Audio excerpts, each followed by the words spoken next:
यद्यपि ये बड़ी कठिन बात है, अजन्मा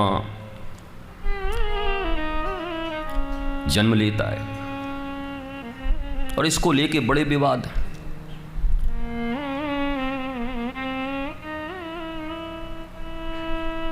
ईश्वर की परिभाषा है कर्तुम अकर्तुम अन्यथा कर्तुम समर्थ इति ईश्वर। जो हम आप कर सकते हैं वो भी कर सकते हैं, जो हम आप सिर्फ सोच सकते हैं वो भी वो कर सकते हैं, और जो हम आप सोच भी नहीं सकते वो भी वो कर सकते हैं।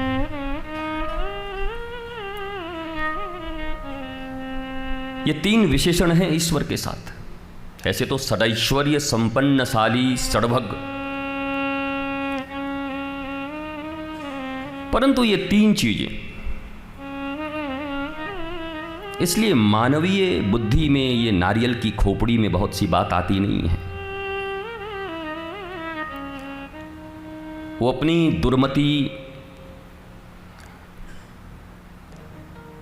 अपने अल्प ज्ञान के कारण तत्व से रहित हुआ भगवान के अत्यंत मधुराति मधुर लीलाओं में भी खोट निकाल लेता है। जैसे चीर हरण, 7 साल के श्री कृष्ण गोपियों के चीर को लेकर कदम्ब के वृक्ष पे चढ़ जाते हैं, सबको दिखाई पड़ा, पर युवा श्री कृष्ण भरी सभा में नग्न हो रही द्रौपदी को चीर देकर उसकी लज्जा का रक्षा किया। हमारी मति है कि दुर्मति है? 7 साल के भगवान, एंड 7 years old child। और ये भी द्वापर की बात है। तो 7 साल में कली काल में भी काम प्रवेश नहीं करता। यद्यपि भगवान को डिफेंड करने की जरूरत नहीं है। हमारे जैसे लोग अगर भगवान को डिफेंड करने लगे तो भगवान भी माथा पीट लेंगे।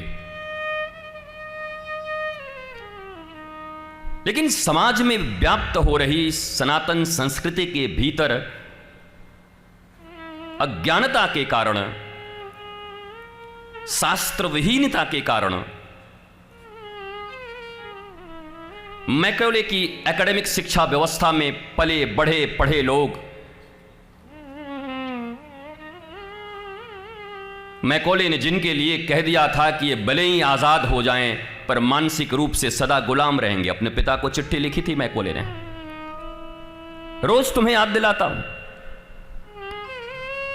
क्योंकि 108 भागवत सुनने के बाद भी हमारी मति गति परीक्षित की तरह नहीं होती। बहुत से लोग कहते हैं ये बात मैंने सुनी है। सुनना और जानना और फिर मानना, ये बहुत अलग बात है। मेरे गुरु सदा कहा करते, मौखिक ज्ञान नहीं व्यवहार, ऐसी शिक्षा को धिक्कार। सोचे बोले पर करे नहीं, बोला ऐसों की आशा कभी फले नहीं। पर हमारे यहां एक विधा है, हमने सुन लिया, बोलना सीख गए, दैट मीन्स मैं विद्वान। और विद्वान भी हो सकते हैं आप। विद्वान ज्ञानी तो ब्रह्मा भी हैं, सृष्टिकर्ता। लेकिन ब्रज में भगवान के मधुरतम लीलाओं को देखकर, एक दूसरे के जूठे खाते देखकर उनका भी ज्ञान हरण हो गया, और छोटे छोटे ब्रजवासियों का और गऊ और बछड़ों का हरण कर लिया। जिस कमल के नाल तक 100 वर्ष में न पहुंच सके ब्रह्मा, फिर वापस आ गए। नारायण ने जिन्हें चतुश्लोकी भागवत दी, अहमेवासमेवाग्रे, सृष्टि करने के पूर्व स्वयं ब्रह्मा ने कहा कि मुझे सृष्टि मैं तभी करूंगा जब मुझे सृष्टि करने का अहंकार न हो और मोह न हो। पहले वो ज्ञान दे दो, नहीं तो नहीं करूंगा। देखो, शक्ति मिलने से पहले, सामर्थ्य मिलने से पहले, पद मिलने से पहले, प्रतिष्ठा मिलने से पहले अपने सद्गुरु और परमपिता से प्रार्थना करना कि इतना ज्ञान, इतनी गवेषणा हमें दे दो कि हम इसके माया में न फंसें। ये जगत तुम्हारा है, तुम्हारे नियुक्त मैनेजर की तरह मैं इसकी सेवा कर सकूं, इतना ज्ञान मुझे सदा रहे। कौशल्या को था। कौशल्या से भगवान ने पूछा, बता मैया, तू बाल लीला देखना चाहेगी कि तुझे सदा ज्ञान रहना चाहिए कि मैं राम हूं, नारायण हूं? कौशल्या ने कहा, मुझे ज्ञान होना चाहिए। यशोदा से पूछा, तू बता। यशोदा ने कहा, मुझे कोई ज्ञानवान की जरूरत नहीं, मैं तो दौड़ा के मारूंगी तुम्हें और बांधूंगी उखल में। यद्यपि भगवान ने कई बार प्रयत्न किए, अपने मुखाम्भोज को खोलकर ब्रह्मांड का दर्शन कराया, मृदु भक्षण लीला, मिट्टी के भक्षण की लीला में, लेकिन फिर स्वजन मोहिनी माया, भगवान के पास एक माया बड़ी प्यारी है, स्वजन मोहिनी माया। एक तो साधारण माया है हम जैसे लोगों के लिए, वो तो पड़े ही हुए उसी में। एक है स्वजन मोहिनी माया, जिनको माता पिता बना के आते हैं उनके ऊपर भी माया डाल देते हैं। नहीं तो कई कभी ये काम करने वाली नहीं थी। और एक माया और है जिसको कहते हैं स्वमोहिनी माया। एक माया ऐसी भी है जो भगवान को भी मोहित कर देती है।